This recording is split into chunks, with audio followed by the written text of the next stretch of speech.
Samantala, bilang ng mga nagpoprotesta sa People Power Monument sa EDSA, patuloy na dumarami.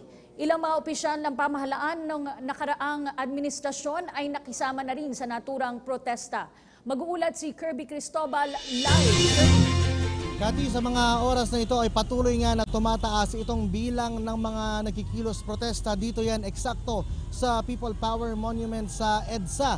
Sa katunayan, kanina sa ibinigay na datos sa atin ng Quezon City Police District Station 8 sa pangunguna ni Colonel Fiesta, nasa 300 hanggang 400 lamang yung bilang nito kaninang alas 5:30 ng hapon. Pero ngayon na mag-aalas 7 na ay umakyat na ito hanggang 700 at ine-expect pa nila na patuloy na posibleng tumaas yung bilang ng mga nagkikilos protesta dahil nga sa ginawang paglilibing kay dating Pangulong Ferdinand Marcos sa libingan ng mga bayani kanina. Kanina nakausap natin yung isa sa mga organizer ng pagpupulong o ng ginagawang kilos protesta dito sa People Power Monument na si Ginoong Eleazar Carlos. Ayon nga sa kanya ay mahigpit nilang tinututulan yung naganap na paglilibing kanina kay dating Pangulong Ferdinand Marcos. Ayon pa rito ay hindi ito magsisilbing katahimikan dahil ito nga ay magsisilbing pagbubukas sa isip ng ating mga kababayan na talagang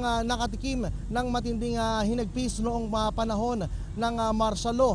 Ayon pa sa kanya ay inaasahan na darating din dito yung ilan sa mga numero na nagpoprotesta mula sa Katipunan at mula rin sa Ayala Triangle sa Makati. Kanina, Kati, binanggit din ni Eleazar Carlos na posibleng ito na yung isa sa pinaka magandang paraan para maipakita sa taong bayan at sa buong sumusuporta sa mga pagkakamaling nangyari noong martial law ang pagpunta ngayon sa People Power Monument. Samantala, Kati, kanina nakita rin natin ang presensya ng ilang opisyal ng pamahalaan noong Aquino administration. Isa na rito si Yusek Abigail Balte at ang dating presidential spokesperson na si Edwin Lacerda. Kanina narito rin at nagsalita sa harapan itong si Jim Paredes na talagang hinihikayat yung mga kabataan na ipaglaban yung kanilang ipinaglabang demokrasya noong panahon ng martial law. Inaasahan na magtutuloy-tuloy ang kilos protestang ito at kanina nga kahit pumatak na yung ulan ay hindi natinag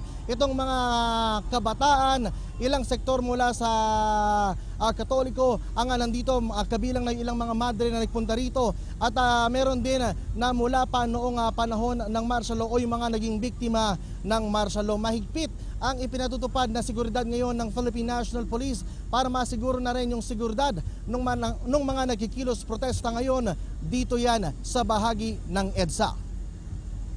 So yan na muna ang pinakahuling update mula pa rin dito sa People Power Monument. Para sa PTV News, Kirby Cristobal. Maraming salamat, Kirby Cristobal.